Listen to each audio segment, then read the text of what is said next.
قضاوت دیدار آقای سید وحید کاظمی به همراه آقایان علیرضا ایدروم کمک اول ایشون و علیرضا منبینی کمک دوم ایشون بر عهده دارن. داور چهارم هم آقای محمد علی صالحیه. دلتنگ شده بودیم برای رقابت‌های لیگ برتر ایران. هواداران تیم‌های پرطرفدار همانند پرسپولیس، استقلال، سپاهان، تراکتور و همین فجر شهید سپاسی که از تیم‌های ریشه‌دار و پرطرفدار در شهر شیراز. اینجا دروازه پرسپولیس باز میشه. گل اول و تیم میهمان موفق میشه به ثمر برسونه روی قفلت مدافعان پرسپولیس. حسین شهابی بود که اینجا توپگیری کرد بین دو مدافع. دفع ناقص مدافعان اونجا کنانی زادگان و سهیل صحرایی با هم دیگه تعارف کردن و فرصت طلبی حسین شهابی که موفق شد دروازه پرسپولیس رو باز بکنه. پرتاب بلند به محوطه جریمه، موقعیت برای پرسپولیس. توپ برگشتی، رفیعی نتونست کنترل خوبی رو داشته باشه. براجه باسم سانت به روی دروازه، این ضربه سر، موقعیت برای پرسپولیس. خطرناک توپ از کنار دروازه به بیرون رفت. باسم برای فرشاد احمدزاده، یه پاس رو به جلو حوالی محوطه جریمه. موقعیت برای قرمز پوشان. مارکو باکیچ گارد شوتو گرفت ولی این کار انجام نداد. آورد به سمت راست، سانت روی دروازه، فرصت برای پرسپولیس. باسم ضربه سر بازیکنان این تیم و این بار علیپور از بالای دروازه به بیرون میره. در نیمه زمین فجر سپاسی بازی مالکانشون رو دارن ادامه میدن. آلیشا به حرکت در اومده، از یه بازیکن رد میشه. پاس کوتاهش برای علیپور، در برگشت خود امید آلیشا سر توپ میزنه روی پای چپ. سانتش به روی دروازه، موقعیت برای پرسپولیس. رها کردن و بیرون از محوطه جریمه کماکان. مالک توپ هستن. این ضربه پای چپ با برخورد مدافعان پیش رو به بیرون از زمین میده. صحرایی،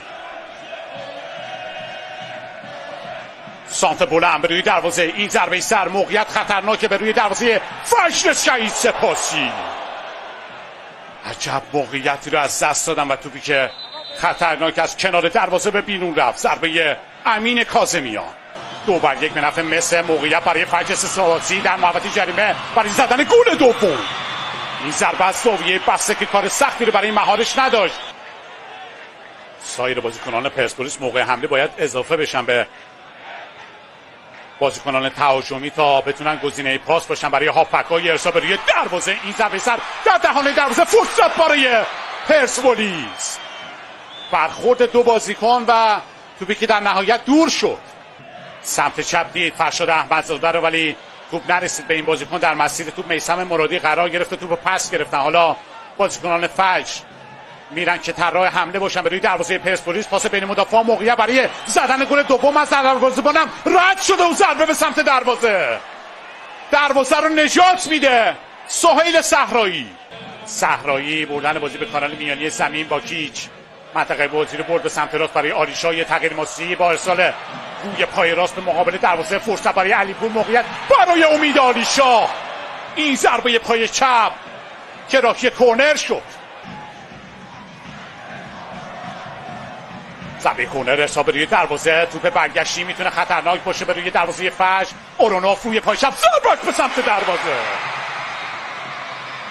بازم کورنر برای پرسپولیس به دست میاد. به زمین پرسپولیس در حوالی محوطه جریمه بدن میذاره اونجا میلاد محمدی و پاس رو به عقب میده. رفیعی اشتباه میکنه، لو دادن توپ. موقعیت برای فجر سپاسی، این ضربه به سمت دروازه. بازم با خوششانسی دروازه پرسپولیس تو این صحنه ایمن میمونه. حرکت خوب پشت محوطه جریمه. اورونوف دریبل دو طرفش هم گرفت، سومی هم جا گذاشت. موقعیت برای اورونوف، سر توپ زده و همه رو به هم ریخته. پاس رو به عقب میده. باکی ضربه از راه دور، توپی که با اختلاف از بالای دروازه به بیرون میره. مالکیت در اختیار زرتوشان فجر قرار گرفته. یه پاس بین مدافعان، فرار به سمت دروازه پرسپولیس. موقعیت برای زدن گل دوم تک به تک در محوطه جریمه. سیو موفق امیررضا رفیعی. کماکان موقعیت دارن بازیکنان فجر در محوطه جریمه پرسپولیس و این ضربه که با اختلاف از بالای دروازه به بیرون رفت. با پاسای کوتاه توپ رو بین خودشون رد و بدل میکنن. خدابندلو در عرض برای میلاد با پای چپ، ضربه‌ای که با برخورد به مدافعان جلو پای خودش میفته. باکیچ، خدابندلو، پاس کوتاه برای اورانوف، نگاهش به مقابل دروازه است، پاس در عرض میده، موقعیت برای شوتنی، ضربه فنی به سمت دروازه، گل برای پرسپولیس. بازگشت امکان پذیره. علیپور